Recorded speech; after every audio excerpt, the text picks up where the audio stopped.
What happened to the audio? Boys and girls, your attention, please. Hello and welcome back inside the Park for May for podcast number 912. Even with dodgy audio, I'm still going to manage to try to get this podcast recorded. You know who this is? Yep. No, Todd, not now. It is Todd, or AKA Negative Camera. You know what I've asked you here? You must convince the villagers that I'm harmless. That's exactly what I need to do tonight for your kind consideration. You know, we thought we'd take a break from all the election news and coverage over here in America and dig deep into Formula One. And why not? And who better to do that with? That's right, all the way on the right coast of America, nestled in our nation's capital, really the epicenter of this election. But that doesn't bother her. She's got her cat, she's got her cat tree, she's good to go. You know her, you love her. The lovely, the redoubtable. Grace! Woo! Grace, how you doing? Still here. No, I'm doing good. Good.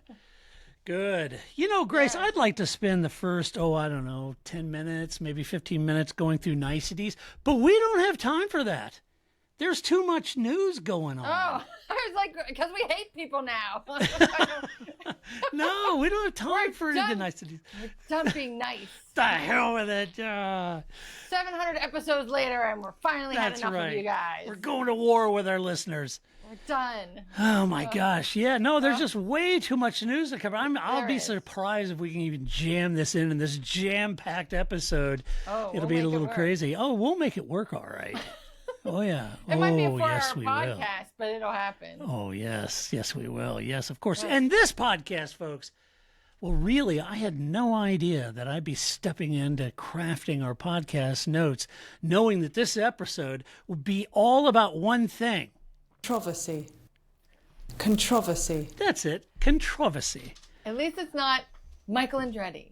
No, but it is controversy, as Paul would say. No, Paul doesn't say it that way. He's assured me he's not a posh. He even said he's not a dandy. He said he's a mod, and I believe him. I've seen his lifestyle. I believe it. So I like the idea of, right? What different lifestyles for Paul. I know. Can you see the real me? Sit with that for a moment. I know. For sure. He's a mod. Sure. But anyway, yes. So back to our controversy. Yes. Yes. This is going to be exciting. So the whole episode, and we're going to start off with big controversy, as we say over here in America, for podcast number 912. It's concerning Audi. Dun, dun, dun. Oh. What? What?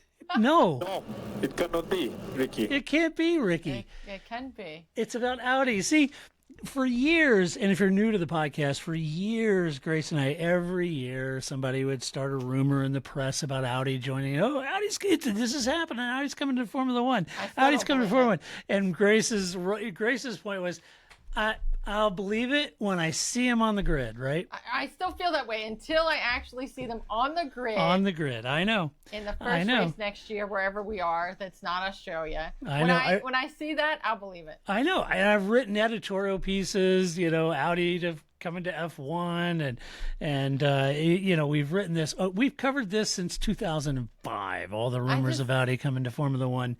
Yeah. It's and so then. You'll remember a couple of years ago is like Audi is coming to Formula One. They're coming to Formula One, and Audi even for real. Yeah, and Audi even admitted. They said, okay, so we're going to work with Sauber. We're going to buy a portion of Sauber. We're going to kind of coast to 2026 when we're really going to make our first, get our real foot in the door in 2026 with an Audi car, Audi chassis, all that good stuff. And then, okay, exciting. Grace and I are still like, we'll believe it when we see it on the grid. Because I think too many times. They've worked their way all the way up to a nose cone at this point. So right. And we've been here before, right? With the nose cone and toaster and everything. So that's right. Having said that, then earlier this year, Audi came out and said, we're not gonna baby step this thing to 2026. No, we're gonna come in and we're gonna buy 100% of Sauber. That's right. And so then, Grace and I are like, well, that's pretty meaningful investment. If you're buying 100% of the team, you're pretty much in at that point. That's right. Right? Right. Except, are we right? Yeah, maybe not. So the news this week, a report over at Autosport suggests that Audi could be poised to sell a portion, if not a large portion of its shares to Qatar. And the announcement could come just ahead of the Qatar Grand Prix. I'm probably saying it wrong as an American. Pete Townsend is buying part of the team? What? Yes. He's going to windmill this sucker all the way to the, yeah. All right. I'm a guitar player. I'm just going to say it for other guitar players out there. Pete's, great. He's fine at lead and all that. He's a great songwriter, all that. His rhythm guitar is horribly underrated. He's a monster rhythm guitarist. He's incredible. Just putting it out there. Google it. All right. So the report says... I thought there was going to be some controversy in that statement. I did not see it, but we'll move on. So you agree with me on Pete Townsend? Yeah, I like the Who. I have no problem with Pete Townsend. Yeah. It's the Who, man. That's right. Yeah. So the report says this, quote, this is the report. This isn't a quote from Audi or F1 pundits or anything. This is just the Autosport. So I'm quoting Autosport here, but I think they were really salient points they were making. So kudos to Autosport. But it said that, but the situation for the German manufacturer appears to have changed in recent weeks with Volkswagen. That's the parent company of Audi.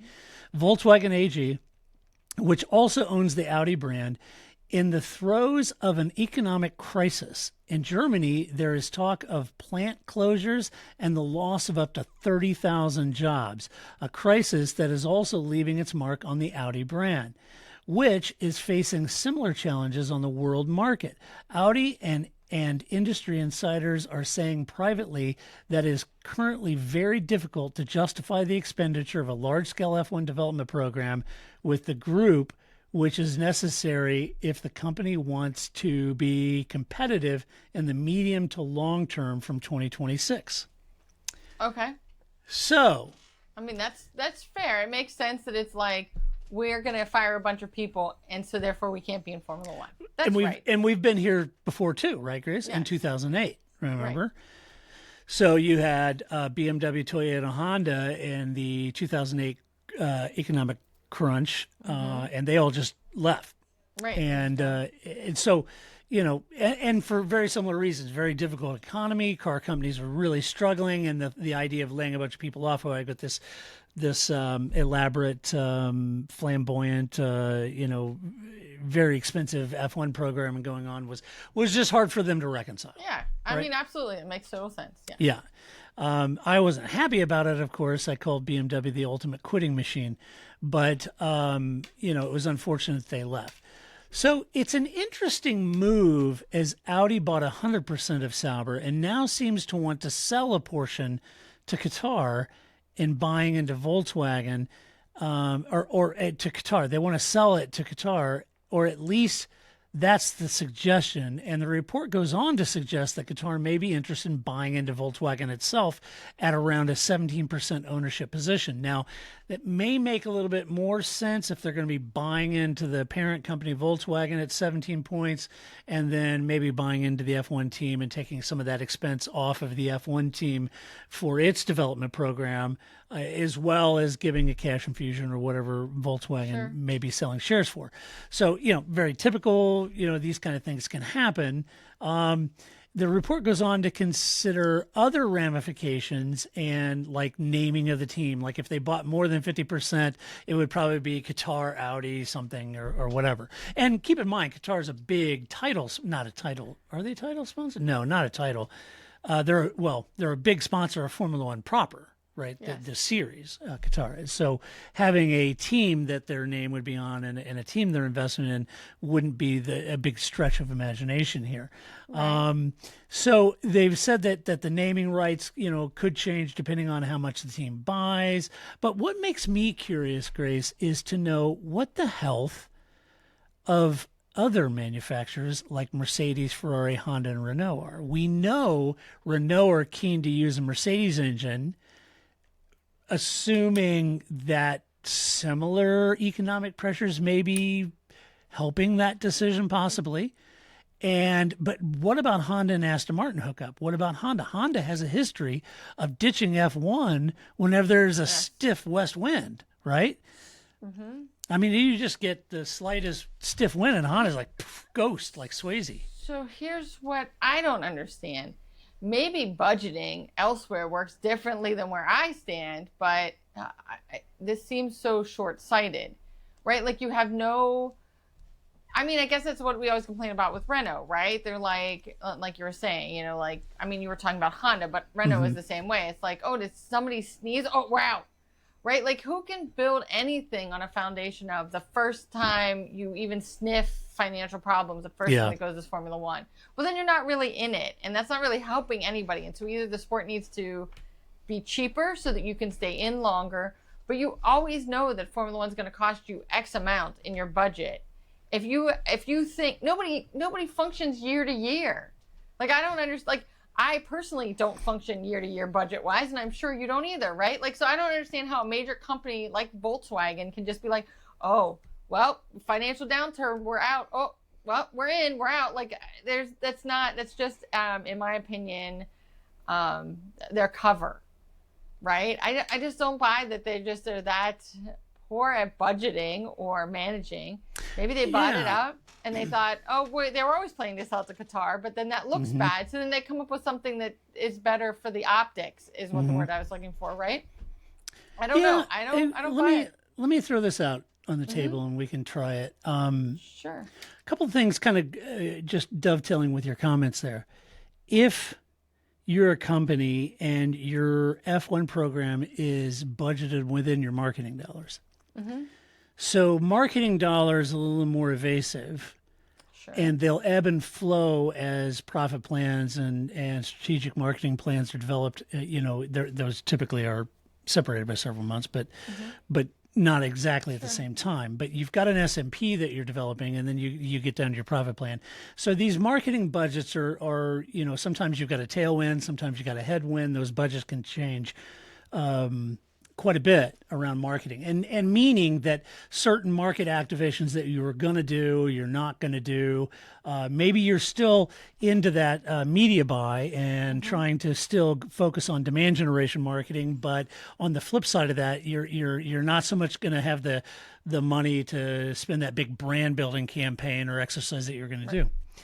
And so maybe the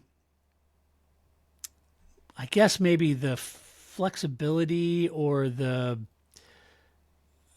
permeable nature of a marketing budget means that, F1's in that marketing budget. We got to cut our marketing budget, means F1 goes. The other thing is that I'm wondering is, no doubt that they've budgeted longer term, and I'm just adding to your point. I'm not contradicting it all. I'm just really it's just adding. Information. Yeah, I'm just adding to your point. Gotcha. It's just random white noise added on to the end of your very salient point.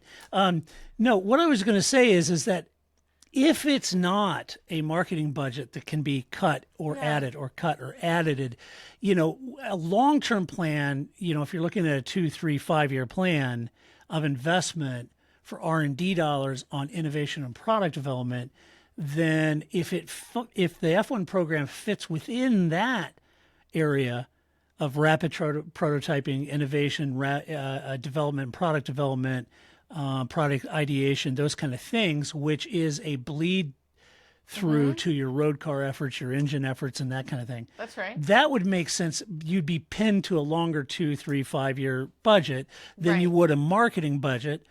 And if that was the case, then, whenever you get a headwind, just jumping out of the series doesn't make a lot of sense, because you're in it to prototype new innovations for that company, irrespective of the ebb and flow of a difficult market or a rude health market, right?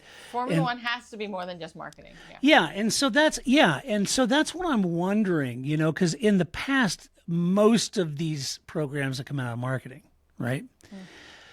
But I would argue that Toto Wolff made a very strong case on Mercedes front. You know, they were all about R&D and road relevancy, and Formula One very much has positioned itself as a rep prototype lab, if you will, for lack of a better term, for R&D and innovation, trying to lure these car manufacturers in because of that. And I'm not saying it's not. I'm not disagreeing with it at all. I'm just saying that's how they position their brand as they're going out to find the manufacturers to participate. Right. So it's just kind of curious to me where that might fall. If it falls within a marketing budget, Audi says, look, we can have Qatar come in by 30, 20, 50%, whatever of the interest in the F1 program. We can offset that marketing budget, rebolster that for the next 2 years, 2025, 2026 we launch, and that would get us over that line.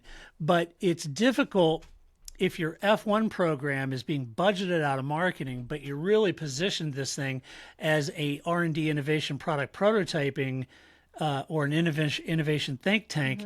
Well, now you're either artificially impacting either budget. If you've spent money expecting an R&D and innovation return on product development, well, that's a 2, 3, 5 year plan. If it's a marketing, that could be an 18-month plan. So, So which one is it? So you're either going to erroneously try to extend the marketing budget in the face of a difficult economy, and you really don't have the profit plan budget to warrant it. Right. Or you're going to artificially shrink your product innovation budget and your R&D because that's a 5-year program or a 3-year program, and now you're just going to be changing and either in or out every 12 or 18 months, right? Which is the most expensive way to do it. It would be, for sure. Right? Because there's some cost that's ramping up and some startup cost and winding down. Right, that's, right, Yes. mothballing the whole thing. And so That's to right. mothball it every year and then bring it back again, that's like, and then you just have equipment that's laying around. Like that is the worst. You would have to have a longer plan because there's no way you can't just start up and shut down over and over again. So I would think that while Volkswagen, trust me, I'm not in any position to say it's not a big deal that they're laying people off. Trust me. Oh yeah, but that's. But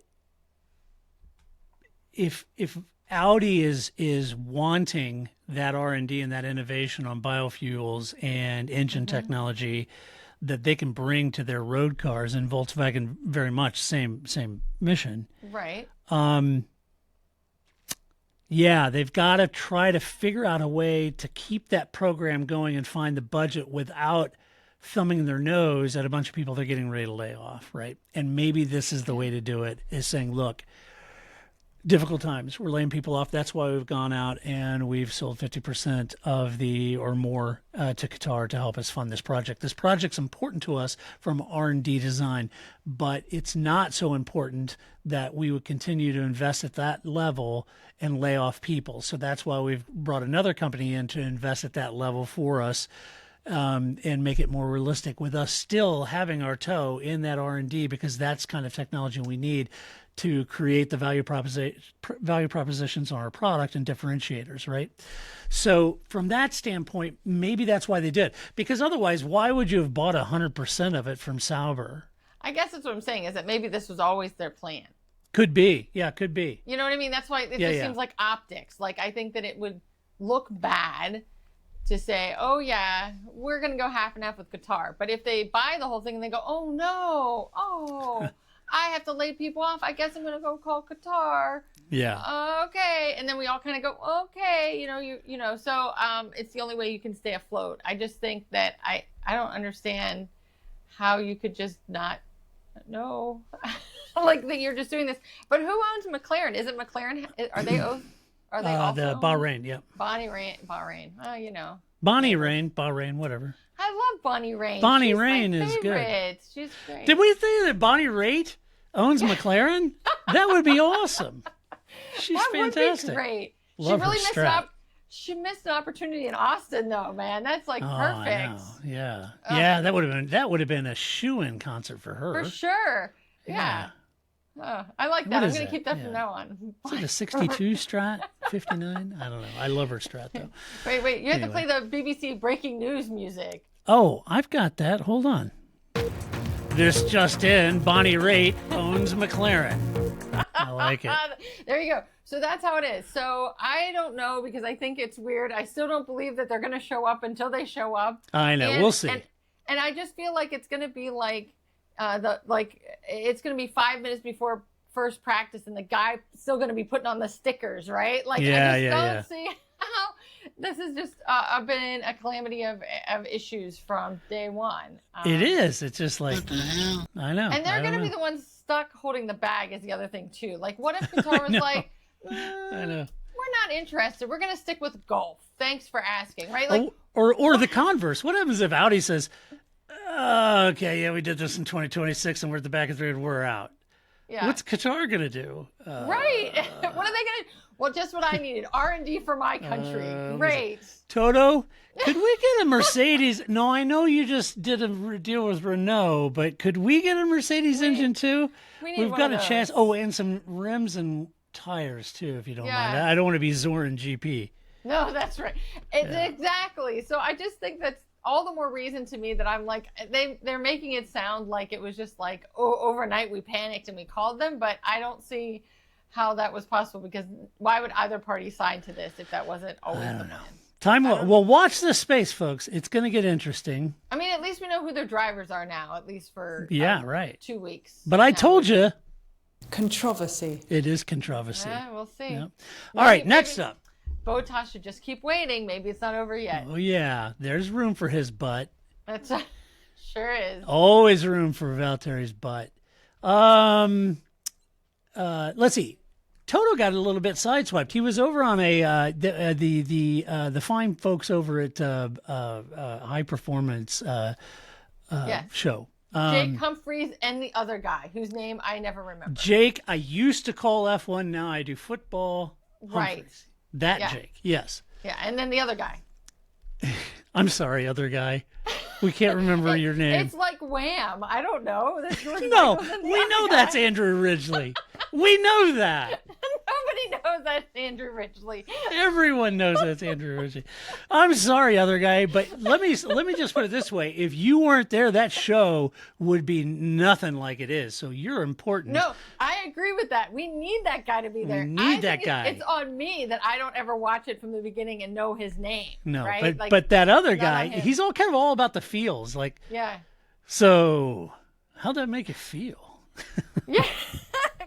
That's true. Jake Humphreys is very like the business. Like, here's the, right? Like, and then you did this, and then you did this, and the other guy's like, so let's talk a little bit more about that. How are you feeling, Toto? Yeah, it's all about the make feels. You sad? Yeah. It's good. It's good. Did you weep at any point? Okay. Yeah. Are you weeping now, just on the inside? On the inside? Yeah. Are you in any 12-step help programs for any substance abuse? I'm just asking. I don't know. I mean. Anyway, Toto. So he was over there chatting with them. He was having a discussion. And, look, if you're Toto Wolff, you probably would rather have early discussions about your star driver leaving your team. Yes. But finding out from the dad of the guy who is getting canned to make room for your star driver at another team is most likely not how you want to find that out. But that's exactly, apparently, how he found out. He was chatting with the fine gentleman over at High Performance, and he said that Carlos Sainz Sr. had either called or texted and told him that Lewis was joining Ferrari. Okay, what? First of all, I love that you just, like, some dad. Oh, it's Carlos Sainz, it's right? A dad. Like, he's just Somebody's some dad. It's fine. But I also like the idea of Carlos Sainz texting him. I just assumed they had a conversation, but I like a text message is like the greatest way for somebody to share this information. Hey, Lewis is out, man. Yeah. I'm sure he was thinking I could get Carlos Jr. in over at Mercedes. I'm sure he was too. I'm sure he was thinking that. Although maybe Carlos Sr. is more this kind of guy, right? Not this kind of guy, right? Yeah, he's probably more like the Jean Todt, he probably talks on the phone like this, right? Yeah. Yes and no. Yeah. Sorry for the visuals. I'm doing the boomer hold the phone 5 inches from your mouth and Yes. Yeah. Yes. So there you go. So Carlos, but then, he got the Heisman Trophy stiff arm from Toto. He didn't want Carlos. Apparently, finding out so late also didn't give Toto time to negotiate with other drivers who were already signing up with other teams. So this was a difficult thing. Now I'm going to go into my editorial portion of this story, and I'm going to wax poetic. And I got in trouble a few years ago when I advocated this. But as I said a couple of years ago, I would have parted ways with Lewis and not re-signed him for this most recent 2-year deal, of which he's only serving 1. I wouldn't have re-signed him. People didn't agree with me at the time. But my point, and that's totally fine, that's okay. But my point was, you had George and Valtteri. You could save the $40 to $50 million per year that you're going to pay Lewis and hire someone else. Was I wrong? Well, I don't know. Maybe I actually was. My point here is that I still don't see the love and full-throated support behind George like we've seen for Lewis from Mercedes. Either that's terribly unfair, as I've argued on previous podcasts, or it could be justified, as the team would be the only ones to actually see the driver workings, the inner workings, if you will. And maybe I'm rating George much higher than the team actually knows him to be, right? I'm starting to think that maybe that's the case, given how excited they've seemed about Kimi Antonelli, right? Yeah. So this has prompted me. So this whole time I'm thinking, George, potential champion, great driver, smart driver. I don't understand why Mercedes isn't giving him love. I have no idea. It's kind of, he does well. Yeah. Nice job, George. Lewis, I'm so sorry about the car. You're a champion. I don't understand what we're doing. We're going to self-flagellate behind the garage after the race. I mean, I don't understand, right? But if George isn't all that in a bag of chips, maybe I do understand, right? Maybe they think Kimi is it and all of it in a bag of chips. Yeah. So this has prompted me to say in the past that George should be looking for other drives like Aston Martin or Red Bull. And if I was him, because I think Toto and team will be all in on Antonelli. I mean, they are going to be over the top with Antonelli. Yeah. And to me, Aston Martin makes sense because he's British. And to be quite honest, Aston has to start taking Lawrence's investment in this team and brand seriously. And Lance is the weak point. But his dad's the reason that he's there. I know. I don't think anybody else thinks he should be there. I know. Somebody's got to pull Lawrence aside and have one of those conversations that's difficult and probably get you fired. But don't be near a window when you tell him that news. I'm just saying that, I'm sure people have told him. I go back to James Vowles at Monaco last year, where they were talking about the floor of the Williams because you could see it. And he's like, you didn't need to see the underside of our car to know that we're slow. I don't need an advanced degree in strategy or aerodynamics, or I have eyes. The guy is terrible. I mean, Pastor Maldonado at least has one win to his name. What has Lancey done for you? Nothing. Why do you still have him? Right. And it can't be for PR, right? So sometimes you keep you kept David Coulthard on at Red Bull for a while because he was good at car development, or maybe you keep Ricciardo on because he's good for PR. What is Lance? If Sebastian Vettel can't make you funny, nobody can make you funny. I know. I don't understand. I don't. And I have a soundbite for that. You say, what has Lance done for him? Nothing. As somebody said on, one of the social medias, that Lance must have fun. He must be funding a meme company, because if it isn't for the memes, what else is he doing? Right. Right? Right. I don't know, producing memes. Okay, so. Well, and one final point, an interesting comment from Toto in the interview has him saying that he needed to determine what to tell sponsors. As soon as he found out, he immediately had to figure out what he was going to tell sponsors because it was breaking in the news. So just a reminder, folks, always follow the money, right? Well, yeah, that has to be a big reason why Lewis is there, right? I could just see a Puma, right? oh yeah, Toto, here's the check. What, Lewis isn't going to be there? I'll be taking that back. Thank you very much. Right. I could see that definitely from WhatsApp. Right. Like, Lewis uses WhatsApp. No, well, I'm sure he does, but he's Instagram, and they are all owned by the same people, same dude. So I think the thing is that George Russell, first of all, is not a 7 or 8-time world champion, right? He is not Lewis Hamilton. What? You'd like to think that, wouldn't you? What? So I think that alone, especially when we talk about sponsor money, is that they don't care, right? Like, they don't care. They don't care how good George is. So how many world championships does he have? You think the sponsor are going to love Antonelli? So I think that's a different thing. So I'm just speaking to George first. So the other thing, too, is that George is, like 26 now? 25, 26?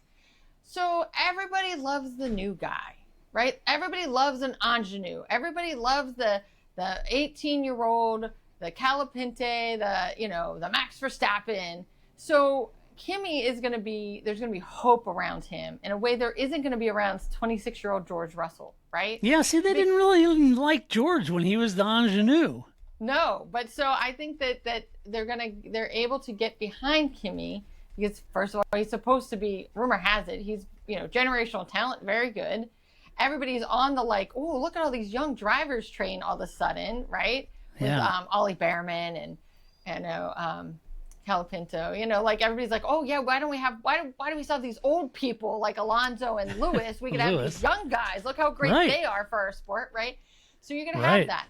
Everybody gets behind that. So I mean, is George good? Of course he's good. Is he Lewis Hamilton good? Perhaps not. And I think the other thing that often, a thing we don't know is we don't know how much they are monkeying around with their setup, right? Which the team would know, but I don't know. So I don't now you're heading into a controversy. Mm-hmm. You're suggesting that they're giving Lewis, or Lewis is asking for. I'm not just saying that they're like, they're not saying, oh, well, we have the good part and the bad part. Let's give the good part to George and the bad part to Lewis, right? That because he's struggled with the car now more, maybe he tinkers with it more, whereas maybe George is more adaptable to it, right? So I think that's the part that for us sitting at home, we don't know, right? We don't really know the day-to-day of how they work with the car and how their driver style fits with that, because that the car is at least 70% of the sport. So, well, all I gotta say, George, if you're out there, I'm apparently one of the few people out here that think you're awesome and think you're a great driver. So I got your back, bud, but I don't know what to tell you. I will also say, George, I know we're not the same generation, but as a Gen Xer, always be looking. Never not be looking. Always. It's a fallacy to not be looking. They don't care about you. Your job does not care about you. Not any more than my job cares about me. Look, loyalty, overrated. What did that do for the generation ahead of us? Nothing. Always be looking. That's always right. Be looking. Nothing. Because as we've seen, they're always looking. So why shouldn't you always be looking? And I think the other thing is that this is where, the classic number one driver, number two driver, it cuts out all of this, right? Nobody thought Rubens Barrichello was as good as Michael Schumacher. Was Rubens Barrichello a terrible driver? No, he was in Formula One. Was he Michael Schumacher? No.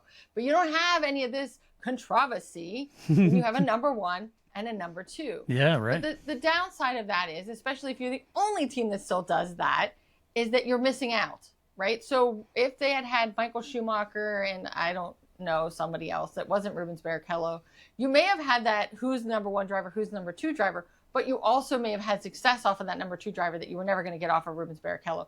I'm sorry, Rubens, you're a very nice person. I feel bad saying these things about you. But Rubens awesome. Right. I don't mean it personally, but I'm just by the numbers here. But I mean, you get what McLaren has, right? So McLaren has this problem. Two chefs, one kitchen. Correct. And so there is an advantage to having number one and number two, Michael Rubens. But what would you miss out if Piastri was a Rubens and not a Piastri? McLaren would be losing out on talent and wins. And so a perfect example of that would be currently Red Bull. Right. Exactly. A perfect example of that. Yes. Sergio Marquez is killing that team. Right. So I just think they need to figure it out, right? I think now I love the idea that Pecco Bagnaia is going to lose the world championship next week because of the Marquezes. And I love that it's phrased that way, as if they're the car acrobatic team, as if Mark and Alex are just like gunning for him, which they are not. But when you phrase it that way, that's how the Marquezes, they've ruined Pecco Bagnaia's season. Yeah. Anyway, so you're right. But so I think that that's some part of this too, is when you only have two drivers, how you play them. And honestly, George, I think it could be worse, and you should call Esteban Ocon, and real quick, because I think he's the only person that would be even remotely in a place to understand this. And please don't also end up in Haas. There you go. go. Yeah. No, Aston Martin. All right. You did say Aston yeah. Martin. Wait, one more thing. Yeah. I did want to say I haven't watched the Toto Wolff High Performance, but I did watch the Otmar Snafnauer one, which I thought was. Yes. Did you watch that one? I did. It was pretty. I enjoyed it. I thought it was good. And I love me some Otmar. So it was Sure. a nice, let's spend an hour just listening to Otmar tell me these great things. And I enjoyed it. And I thought there was some good insight there. So people, there you go. Listen to Jake Humphreys, the other guy, and Otmar Snafnauer. Did you feel psychologically safe after watching Otmar? I like that phrase. I was like, that was...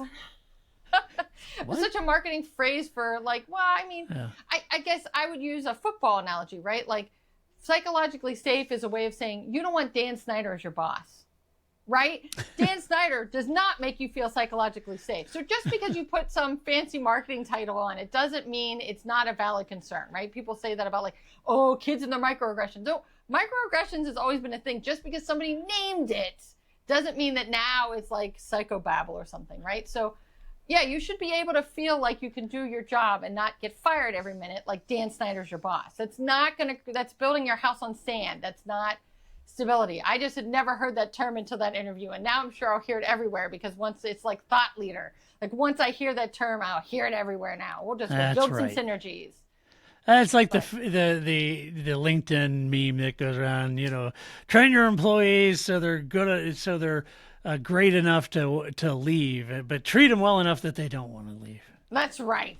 There is some of that, which I do also enjoy, but I do love me some Otmar. All right. So next up, water and its creative uses. You see, this year has seen its share of what, Grace? Controversy. In the technical regulations. Yeah. Is that Claire? Who is the controversy? Oh. No, it's some random woman saying it. Yeah, I wanted to get Paul to say it, but he doesn't pronounce it that way, apparently. I'm going to pretend it's Claire. It's fine. I wanted Paul to say controversy in Monaco. But he's not going to. Yeah, he's not going to. He'll never say Monaco. He won't. He'll give me the middles. Anyway, there's been a lot of controversy in the technical regulations for sure, with the FIA focused on the many elements that we've seen, including asymmetric braking systems, flexi front wings, McLaren's little mini DRS, the Red Bull's little adjustable bib. And but the latest of these is water-cooled tires. You see, Red Bull questioned if some teams, read McLaren, were injecting some liquid, either water or other, when into the tire, when they're inflating them. Like an eclair? Yeah. Okay. So you're putting air in, but maybe in your air supply it's got water or something in it. So you're getting a liquid into the tire, which controls the temperature of the tires. Right. So the issue might exist because Red Bull did this before the FIA technical directive. Just asking for a friend. I'm just asking for a friend. Because the FIA issued a technical directive. They issued that in the past, so Red Bull stopped doing it. But as Autosport points out, technical directives are advisory, and it's up to the stewards to interpret the wording to determine if a team has breached the regulations or not. So Red Bull is like, well, why did they say this? Well, they brought this up because the evidence of this was spotted in the paddock on the rims of the tires that showed signs that there was a liquid inside during the post-race stripping of the tires off of the rims. Now, so they had a leaky bottom? Like what? Yeah, so water. Wow, there seems to be some liquid on this rim. What's going on? Yeah. So now, is it happening? Here's a lesson that typically holds true in F1 if you watch it long enough. When something like this comes up, it's usually being done. Oh, 100. That's why I always joke, like asking for a friend. Yeah. Because they always will be like, I have a question. So if I were to do this, hypothetically speaking, would that be legal? Would that be okay? Yeah. What do you think? I haven't seen anybody doing it, McLaren. I'm just saying that if I did it, would it be okay? I'm just asking for in Formula One, typically, if somebody brings it up, it's being done. You have brick 100%. And frick and flexi wings and adjustable bibs and F ducts and J dampers and so on. Where there's smoke, there is typically fire in Formula One. And as with any conversation or conversion of energy, heat is generated, and the heat between the components themselves, so between the tire and the rim, between the rim and the brake system, right? That heat exchange is critical. How each component transfers its heat from one to the other. It's a huge element in Formula One car design. But the rims are they're spec. So all the rims are made by BBS and supplied to all the teams by BBS. So they're all spec. So there's little the teams can do to the wheel to manage heat.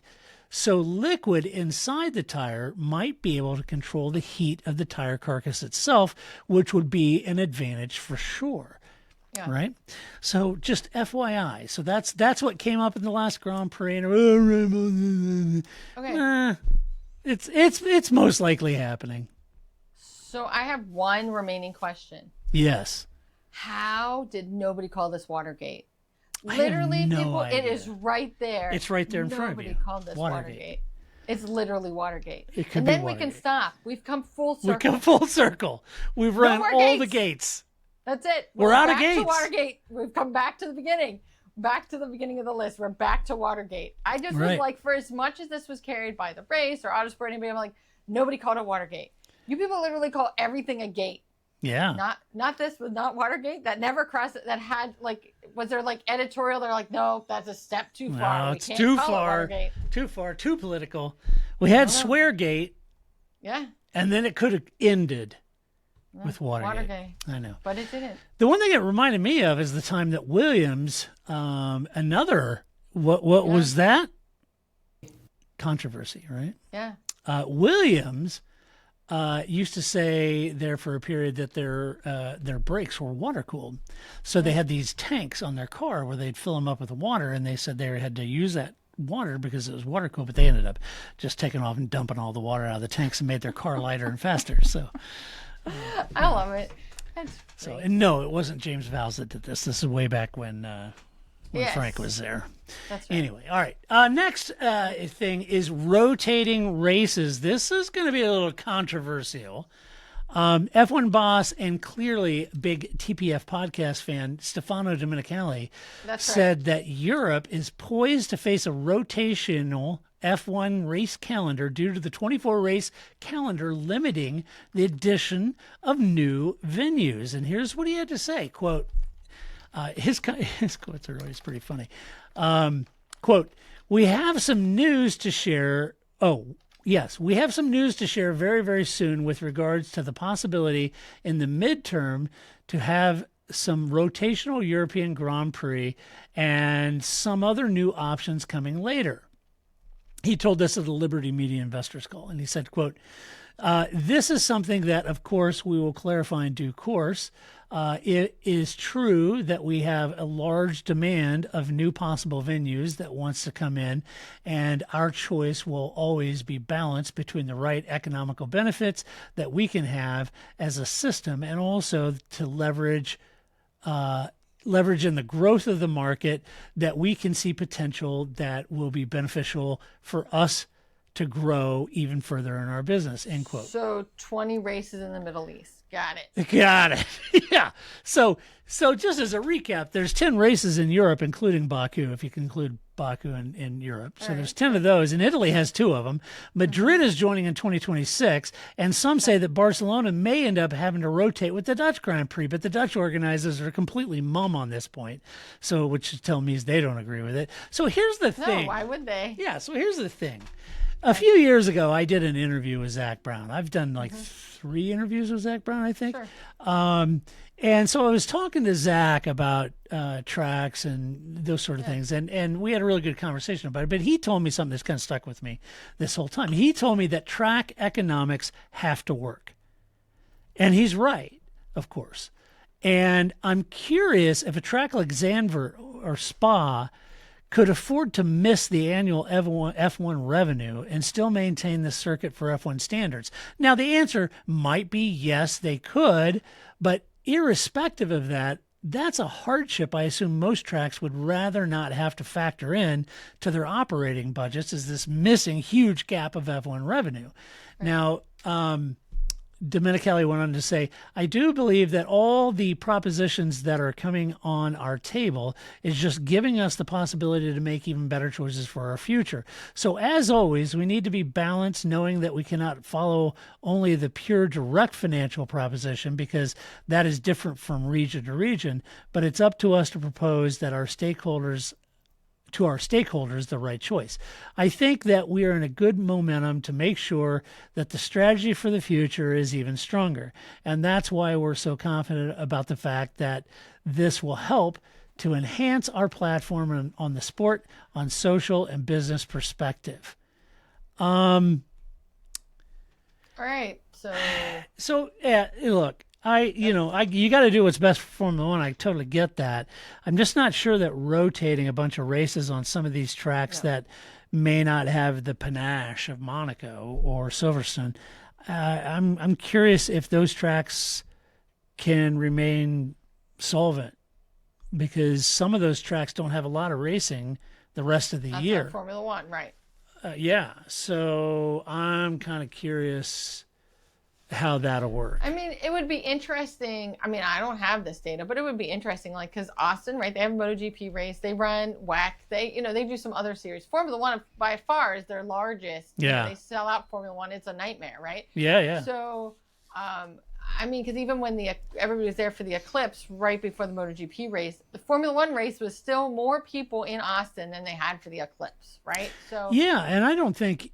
Yeah, you're right. I don't have those stats, but over 400,000 people over the balance of the weekend. I don't think any other event at Austin, at COTA, brings that kind of people in. So, but to me, that would be interesting to have, like, even if they weren't real numbers, but they were the right magnitude, right? Yeah, so right. Then you could kind of get a sense of, like, what do other tracks face that have no MotoGP or have no WEC or have no other, series that would fit in the top 10 motorsport series or whatever. It would be interesting to see what that actually looks like on the financials, because I agree with you 100%. If the only thing Hungary does is this one Formula One race, well, then they're sunk. Yeah, I agree. Right? I don't know how you maintain that, especially if it's not a street course. Because what else are you using for it? At least if it's Monaco's getting used every day, right? Baku still gets used, even if it's never a racetrack again. I just think that, I don't know. And the other thing too is we're old. I remember when Germany had to have a rotating track. That was a nightmare. It was. I don't do that. Just have the races you have. Find a balance across Europe, across Asia Pac, across the Middle East. Make it reasonable, and we'll move on with our life. I got the solution to it. I got the solution. Everybody's complaining about too many races on the calendar and blah, blah, blah. All right, here's the deal. I got the solution. All right. If Formula One series is in such rude health right now, then make it like the NFL, and you have F1 West and F1 East. And you have all the teams over here in APAC and Europe, and you can do 12, 14 races in a season. You can have all the West over here, 3 races in America, Mexico, Brazil, Argentina, Canada, all that stuff, right? And so you have all of these races. You have the F1 East and F1 West, and then you boil it down to a ladder system, and you go and you have a big Super Bowl race with East and West. How is that working in college football exactly? ask any questions. Oh, I'm sorry. Right? Like Let's move every other day, those I know. conferences are being rotated around. But I get it. I guess my only request is don't get rid of Hungary, because that's the only track that, as a McLaren fan, I can bank on. Yeah, right. You can always bank do on whatever the rest you want to do. Fine, go for it. Don't get rid of Hungary. So I mentioned Sweargate. So I have some more news on Sweargate. A little bit, Controversy. a little controversy here. That's right. So you recall that the controversial decision to penalize Max Verstappen for using an off-color word during a press conference. Then Charles Leclerc did the same thing, and he was fined, but not as harsh as Max was. Well, the GPDA, the Grand Prix Drivers Association, has weighed in, and I think George is the president of that. Yes, he is. So they've weighed in on this, and they're completely backing Max. With regards to swearing, and this is what they said. With regards to swearing, there's a difference between swearing and swearing intended to insult others and more casual swearing, such as you might use to describe bad weather or indeed an inanimate object, such as a Formula One car or a driving situation.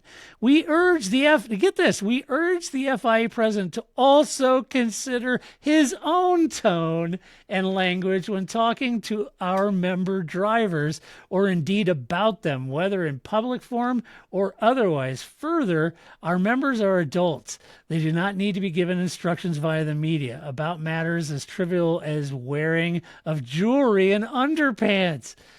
So they took the opportunity to say, we agree with Max. We think this is BS. And by the way, we think you're a joke. I mean, so solidarity with Max. And it's sad that you have solidarity with Max and the teams and F1 and now the GPDA.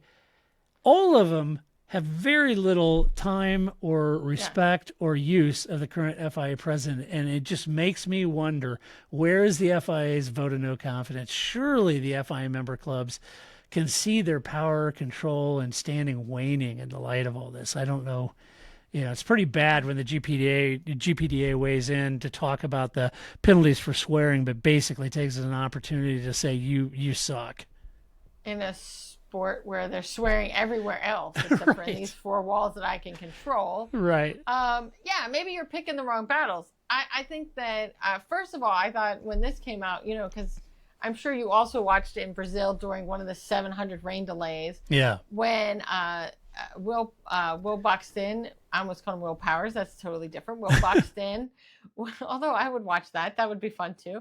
Will Buxton was interviewing Dominicali, and Lewis, is chatting with him, right? And they're going back and forth, and they're like, "Oh, are you funny?" I love that juxtaposition of how Lewis was with Stefano versus how Lewis is with Ben Cilliam. Yeah. Ben Cilliam, who he's like, I don't really want to shake your hand. Please don't look in my direction. Don't look at me, and I don't want to talk to you. Right, as he gets off the little weigh scale to go get his trophy. Right. I know. Like the night and day. It's not like, oh, Lewis is just grouchy sometimes. Nope, not at all. Just with you. That's all with you, sir. Right? It's just he's grouchy with you. Yeah, Lewis is like, Now. get off now. I also want to know. I also imagine that how this would go through Chat GPT, right? Like Ben Cilliam is a jerk face. Well, you see, we really don't like the way you're talking to us. Right. I just love the what George would have written and then how, somebody made it sound, more formal, because I just would have been I've had enough of this guy. He doesn't know what he's talking about. He's not the one in the car. I am. So if I like to wear jewelry, screw you, right? Right. And it comes out and it says, we would prefer if you talk to us more nicely. We see what you're telling the media, and we're adults. Just talk to us in the press or in the, the driver's meeting, like everybody else does, right? So I just love the idea of what was the first draft of this announcement before it was probably you're the FIA president and you're going to weigh us in and manage the scale after the race. Can Joe Bauer please do that? What are you doing? Here are the 12 other things you could the top be doing of my head you could be doing without any thought in this moment, right? That you could be paying attention to. But this is what what kind of underwear I'm wearing. I'm good. Thanks. I know. Thanks. I got it. I'm 26-year-old. I've been racing since I was 2. I'm pretty sure I understand what underwear I need to be wearing. Thanks. I know. And I think what George originally wrote. What? Oh, that's what he said. Let's do some Albin's Cats. Let's do it. I have some headlines, but before I get to the headlines, do you have some Albin's Cats for us? I do.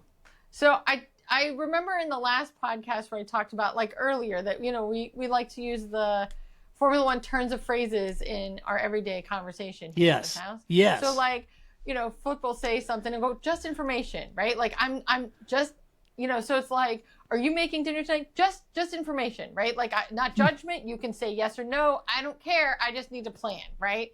It's just information. No more radio. Rest of the trip. Right. That one's always good too. Or we'll use the Ferrari question at the end, right? Like, that's also good too. Are you making dinner tonight? Question? Like, that one gets used a lot, right? Just putting the question at the no, end. Ricky, it cannot be. Question, right? Or then noted is another personal favorite, yeah. right? Like, oh, I see you went to bed before you did the dishes. Noted. Noted. Right? Noted. It's great at the end.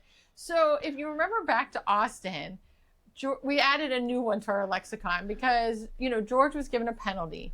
And Toto came on the radio, but he played it right away, and he said, total joke, George, total joke. But the way he said it so fast and with his accent, it totally sounded like Toto joke. So as if he was telling a joke. Toto joke.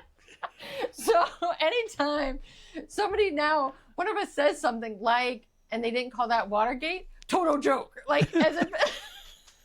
Anytime. Toto joke. It's a Toto joke. It is a Toto joke. Get down. That was great because clearly he said total joke, but that is not what I heard over the radio. Right. And it's much funnier to think that he was like, George, it was a Toto joke. There was no penalty. Toto joke. So you all feel free to add that to your lexicon anytime somebody makes a bad joke or a bad pun. And then the other thing, I want to make this point yet again, because after Brazil, where I feel like I watched like 17 races in Brazil, like, were we ever going to get a race going on? I've had it. I've had enough. There's too many races between the 40 races in MotoGP, the 700 races we have in Formula One, and then you have a weekend like Brazil where I'm like, is this ever going to end? Is it going to be Tuesday and I'm still watching? Thank heavens you're still not into NASCAR. I can't. I used to watch World Superbike. I can't anymore. I know. I just can't. There's no time. So it was like after watching, and mind you, I don't leave my house, right? I'm not even going to a bar to watch these things. I'm at home in my house and I'm tired. I mean, we had like 7 weeks in a row of MotoGP. And then, you know, so MotoGP qualifying was on at 2. And I was like, oh, I guess I'll just stay up till 5 a.m. to watch qualifying. I'm pretty sure I thought Jack Miller was dead. That was horrifying. And then he walks away and he's fine. What the hell was that about? That's a lot. That's a lot at 2 a.m. my time. Yeah, that's a big emotion. I'm wide awake now. I'll just wait for qualifying. Qualifying took forever. The race took forever. I've had enough. I don't need you to bring back the V10s. I need you to bring back the schedule that happened with the V10s. I'd like 15 races, 12 races. That sounds great. I can't do this. And with the sprint races, it's too much. Too many. So, Stefano, no rotating, just 12 good races. How about that? 12 good races. 15 good races. I can't imagine the amount of joy I felt watching the Braun GP documentary where it was just like, and it's done at Brazil. It's done. Yeah, right. We still have 3 more races to do. I know. Got to go Vegas, Qatar, and Abu Dhabi. It never ends. And they're all like 3 on the trot, aren't they? Right. And so after Flip is like, I'm like, I can't do it. I just watched so much Brazil, and he goes, you know, it's only like 10 a.m. We still have football to watch. I can't. People, we're like week 10. I have to start paying attention. Right? Like, come on. I know. Much. 15 races. Bunch. That's all you get. It. Make it better. It's a bunch. All right. You ready for some no shit headlines? Yeah, I'm ready. All right. First one up. Lando Norris has Sky Sports pundits shouting at the TV as 2 incidents called out. Who is the Sky Sports pundit shouting at TV? That would be Karun Snap Oversteer Chandok. I watch F1 now. I don't even watch Sky Sport anymore. I know. Don't get me started. I can't. Don't get me started. Let's see. Next up, Max Verstappen's dad made him, quote, toughen up by putting fingers on car exhaust. So I'm going to put this out here. First of all, every time somebody's like, can you believe Max Verstappen is like this? Yes. Have you met Jos Verstappen? Yes. Yes, I believe it. That guy is a jerk face, right? Yeah. Like, I don't like, I feel like it's one thing if we didn't know his dad. We already have a history with his dad. His dad was a jerk face. I can't imagine having Jos Verstappen as my dad. And second of all, these are the things we know about. So most of us, right, if I was to tell you like horror stories for my parents, which I don't know what they would be, but if I did, I'm really only going to tell you the ones where people might go, well, maybe that's not how I would parent, but okay. Right. He's not telling you the ones where like, oh, his dad like submerged him in a tank of hot water with eels in it or something, right? Like he's not waterboarded him for 20 minutes. Right. He's not telling you the really bad stuff. He's telling you the stuff that's kind of a little borderline parenting. Yeah, I know. Yeah, it's a little, it's borderline abusive. Right. So if this is what you're telling us about, what are you not telling us about? But Max Verstappen is the way he is. Yeah, I've met his dad. Yeah, I know. Next up. No surprise. Coulthard makes bizarre Leclerc comment. What he actually said is that Charles was like a puppy who occasionally pees on the carpet. Okay. I'm sure there's some context there. I don't know what it is, and I didn't want to read the article to find out. I like it better without context. I do too. Actually, like let's just leave it out there. I do too. I hope that he was talking about his dog. Yeah. It was not actually about Leclerc. It's just because you have to like take what would have been like a 20-word headline and make it 5. Right. And in the process of making it 5, we lost it. It's actually about Leclerc's dog and not about Leclerc. Right. Let's see. The next one up, this is from Gunther Steiner. Quote, Stroll doesn't want to be an F1 driver. Welcome, Lance Stroll. The only person that wants you in this sport is your dad. Nobody else wants you here. This is a different category. Nobody wants that.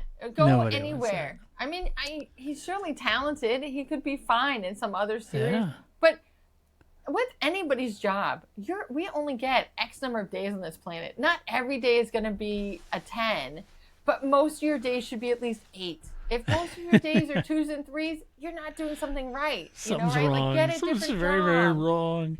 Yeah, so if you're really like every day is a 3, which is how he seems. He has never seemed to enjoy being in Formula 1. I know. Just go. Be happy. Garden. I don't know. Get some cats. Take care of Leclerc's dog.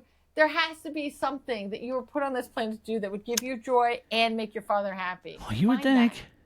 Find it. All right. Finally, Valtteri Bottas. It says Bottas completes Ironman in his garden. I love this. This was great. You know what? I hope Bottas, again, while I am sad that he's leaving Formula 1. Yeah, just to get everybody up to speed, Valtteri and Joe go on your route. They're gone. Yeah, right. So, yeah, they're done.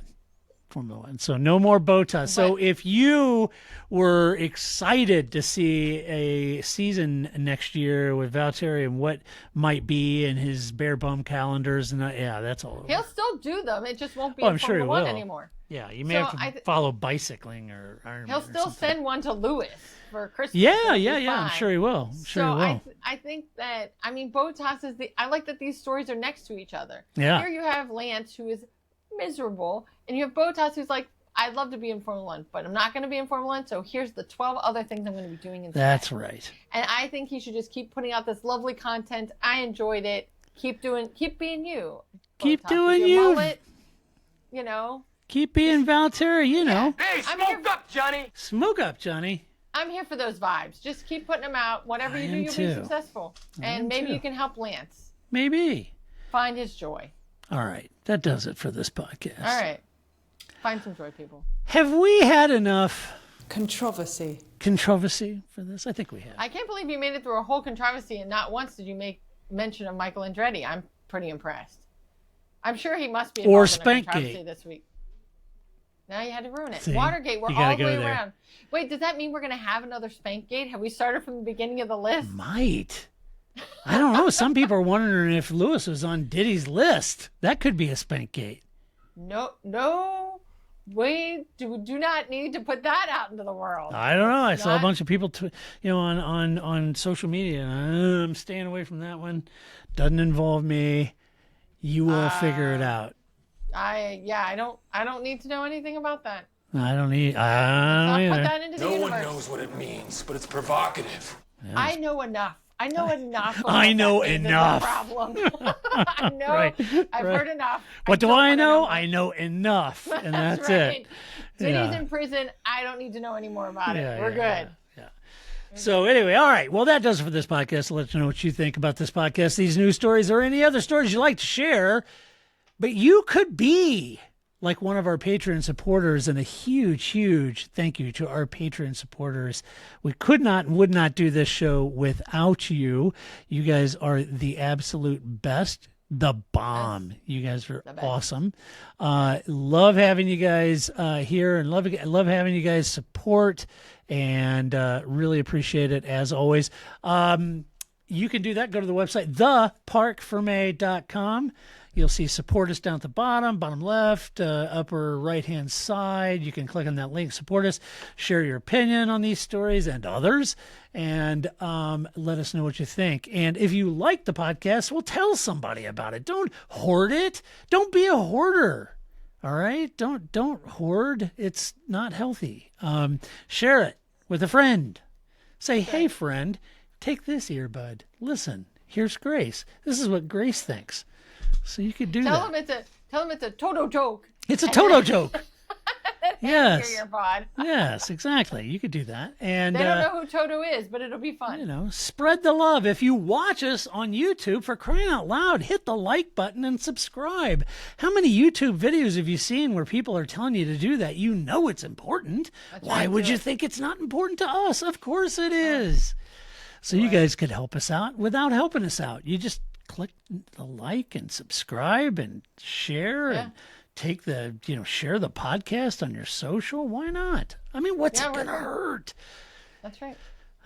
Anyway, Grace and I are going to be back. We're going to be back to do this all over next week, and we're going to talk about some news. And it could be controversial, but we'll have to wait and see. But until next week, when we come back to do it all over again, this is Todd, a.k.a. Negative Cameras, saying so long, Grace. See you next week. That's it, man. Game over, man. It's game over.